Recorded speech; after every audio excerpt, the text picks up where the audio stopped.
Shiva news चॅनलमध्ये आपल्या सर्वांचे सहर्ष स्वागत। चला तर पाहूया आजच्या काही घडामोडी। शेतकऱ्याला कर्ज फेडण्यासाठी सावकारांनी किडनी विकायला लावली। 1 लाखाच्या कर्जासाठी 70 लाखांचा डोंगर। चंद्रपूर जिल्ह्यातील धक्कादायक प्रकार, 6 सावकाराविरोधात गुन्हे दाखल।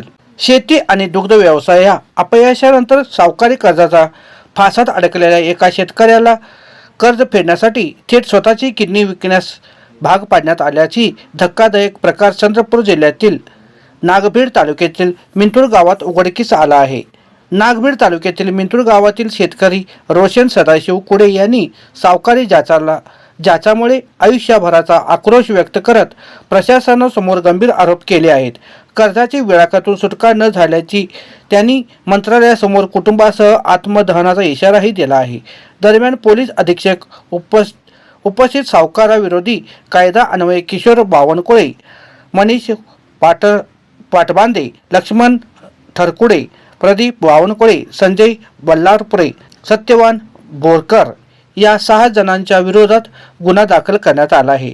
1 लाखाचा कर्ज, व्याजाने 74 लाखाचा डोंगर।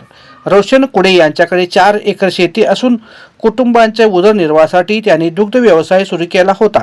मात्र निसर्गाच्या अवकृपेने व आर्थिक अडचणीमुळे हा व्यवसाय अपयशी ठरला। या काळात घेतलेले 1 लाखाचा रुपयाची सावकारी कर्जावर अव्वा सव्वा व्याज लावण्यात आले।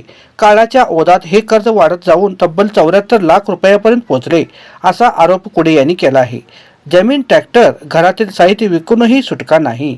कर्ज फेडण्यासाठी कुडे यांनी आपल्या आयुष्यातील सर्व काही पणाला लावले। शेतीची जमीन, ट्रॅक्टर तसेच घरातील मौल्यवान साहित्य विकूनही कर्जाचा डोंगर कमी झाला नाही। उलट सावकाराकडून सतत मानसिक छळ, धमक्या आणि दबाव वाढत गेला। कुटुंबियांचा भवितव्यापुढे हातबल झालेल्या कुडे यांनी अखेर अमानुष पर्याय स्वीकारावा लागला। पोलिसाकडे तक्रार, कारवाई शून्य। या संपूर्ण प्रकरणाबाबत कुडे यांनी पोलिसाकडे तक्रार दाखल केली, मात्र आजपर्यंत कोणताही ठोस कारवाई झाले नसल्याची आरोप त्यांनी केला आहे। अखेर न्याय मिळत नसल्याने आणि सावकारी ज्याच थांबत नसल्याने त्यांनी अखेर टोक त्यांनी घेतली आहे। त्यांनी पोलीस अधीक्षकांना निवेदन देऊन सावकाराकडून होत असलेल्या जाच त्यांनी त्याद्वारे मांडला आणि न्यायाची अपेक्षा केली। तसेच राज्य शासनाही त्यांनी न्यायासाठी साकडे घातले आहे। मंत्रालयासमोर आत्मदहनाचा इशारा। न्यायासाठी शेवटचा मार्ग म्हणून रोशन कुडे यांनी कुटुंबासह मंत्रालयासमोर आत्मदहनाचा इशारा दिला आहे।